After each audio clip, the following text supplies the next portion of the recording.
I think poetry for me always, when I was covering war zones, was an essential companion as a sort of relief on the spot.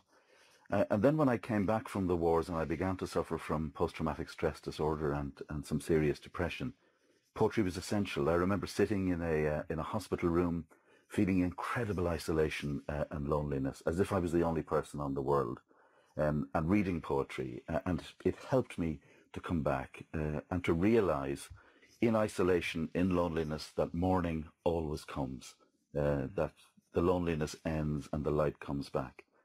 And bearing that in mind, one of the most important poems for me is one I'm going to read now, which is by an Irish poet and philosopher, the late John O'Donoghue. From Benedictus, a Book of Blessings by John O'Donoghue. This is the time to be slow, lie low to the wall, until the bitter weather passes.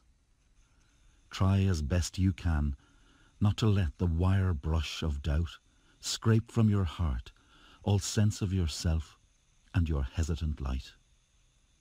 If you remain generous, time will come good, and you will find your feet again on fresh pastures of promise, where the air will be kind and blushed with beginning. Poetry has always been important to me. I've carried it around the world with me.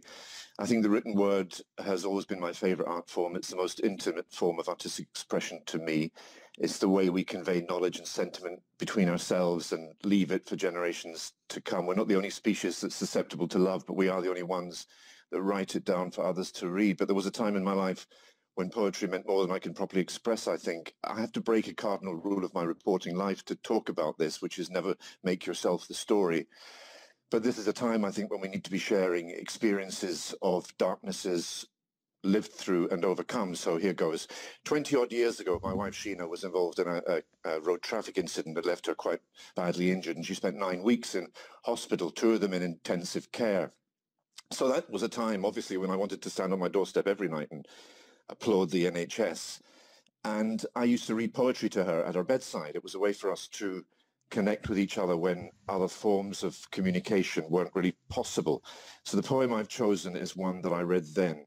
As it became clear that Sheena was going to recover, get better, I began to understand that we would emerge from this experience changed, altered, just as we'll all be altered in some way by the current crisis. And the poem I've chosen talks about living through storms. It uses the word alter and alteration and contrasts them with the things that don't change, things that are resilient in our lives, like love and faith in each other and hope. So I think some listeners will have guessed by now that I'm talking about Sonnet 116 by William Shakespeare, and this is it. Sonnet 116 by William Shakespeare. Let me not to the marriage of true minds admit impediments.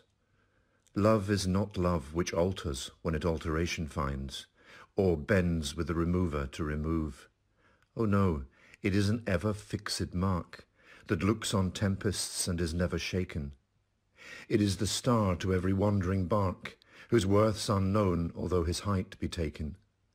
Love's not time's fool, though rosy lips and cheeks within his bending sickle's compass come. Love alters not with his brief hours and weeks, but bears it out even to the edge of doom. If this be error, and upon me proved, I never writ, nor no man ever loved.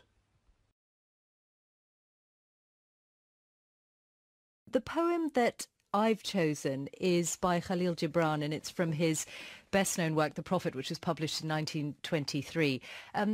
I've chosen it because Gibran was a favourite of both of my parents, so in some ways I feel that he was a background to my childhood, which was spent in the Middle East, and Gibran was born in Lebanon in 1883 and later moved to the United States. But he was such a favourite of my parents. My late father read part of The Prophet, his best-known work, the part that deals with marriage, at my wedding. But the part that I've chosen is the bit in The Prophet where Gibran's prophet is asked about time. And it speaks to me because of this moment, this unprecedented period when so much is thrown up in the air and the rhythms of life as we usually know it have been disrupted, the way we chart our days, if you like.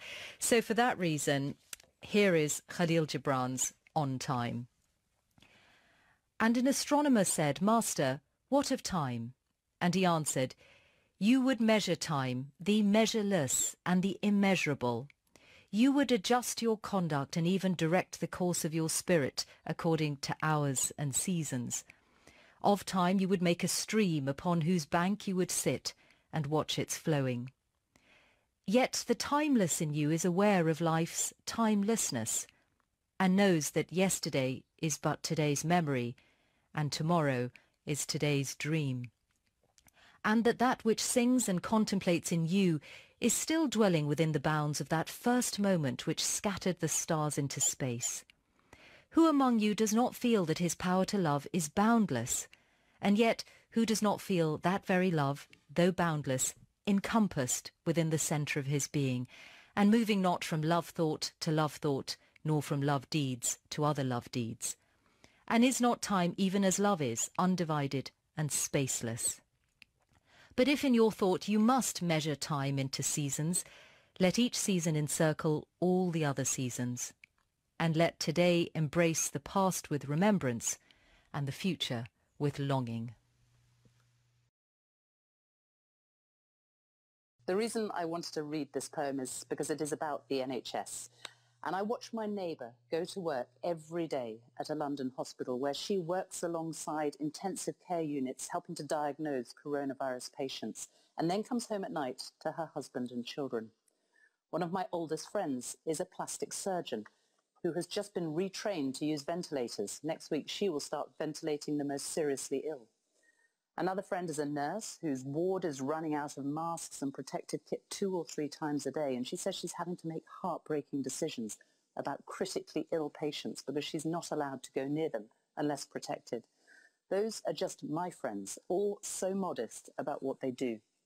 But all over the UK, thousands and thousands of NHS staff are going to work, many of them frightened, feeling vulnerable, but pulling up their sleeves all the same and getting on with the job that they have trained for, knowing that some frontline staff have already died and others may well do.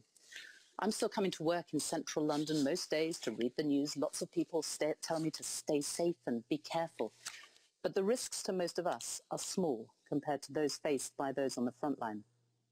Tonight there'll be another national round of applause for the NHS and for carers across the UK. Thousands of people will come out onto their doorsteps, open their windows and show their appreciation.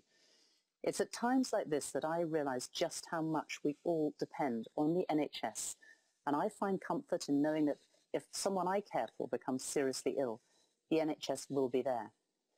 The poem I'm going to read is called These Are the Hands. It was written more than a decade ago by the children's author Michael Rosen to celebrate the 60th anniversary of the NHS. He too is currently in hospital with suspected coronavirus, getting better, we're told. So this is for him and for NHS staff everywhere. These are the hands that touch us first. Feel your head, find the pulse, and make your bed. These are the hands that tap your back, test the skin, hold your arm, wheel the bin, change the bulb, fix the drip, pour the jug, replace your hip. These are the hands that fill the bath, mop the floor, flick the switch, soothe the sore, burn the swabs, give us a jab, throw out sharps, design the lab. And these are the hands that stop the leaks, empty the pan, wipe the pipes, carry the can, clamp the veins, make the cast, log the dose, and touch us last.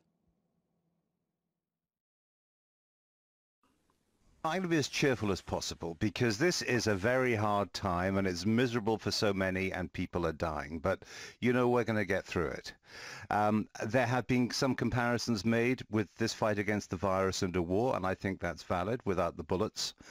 Now, a reason why this is so shocking is because usually in this country and in most other developed countries we have pretty secure, most of us, and stable lives. And in wars, that mass security gets taken away. I've seen it all over the world many times, and that's what the virus is doing. Now, it's not a competition, of course, but many people around the world never have that kind of safety and security that usually we're used to. Untimely death is always part of it for them. And so think about all that and the fact that we have the NHS and many countries don't. And figures I've seen lately, 40 ventilators in Gaza for 2 million people, 3 ventilators in the Central African Republic for 5 million. So it's a time to count our blessings, I suppose, is what I'm saying. Now, this poem, Fernhill by Dylan Thomas, and I'm reading the first and last verses only because it's quite long.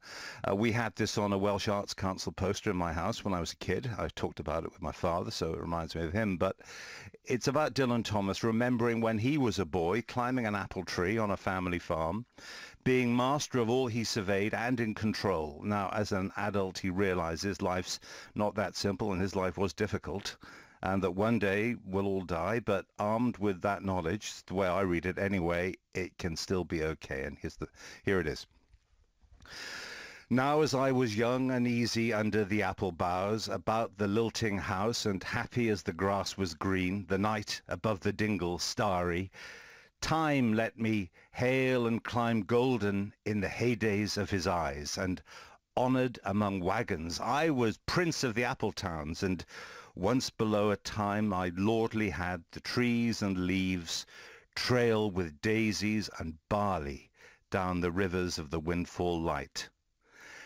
Nothing I cared in the lamb-white days that time would take me up to the swallow-thronged loft by the shadow of my hand, in the moon that is always rising, nor that riding to sleep I should hear him fly with the high fields and wake to the farm, forever fled from the childless land. Oh, as I was young and easy in the mercy of his means, time held me green and dying, though I sang in my chains like the sea.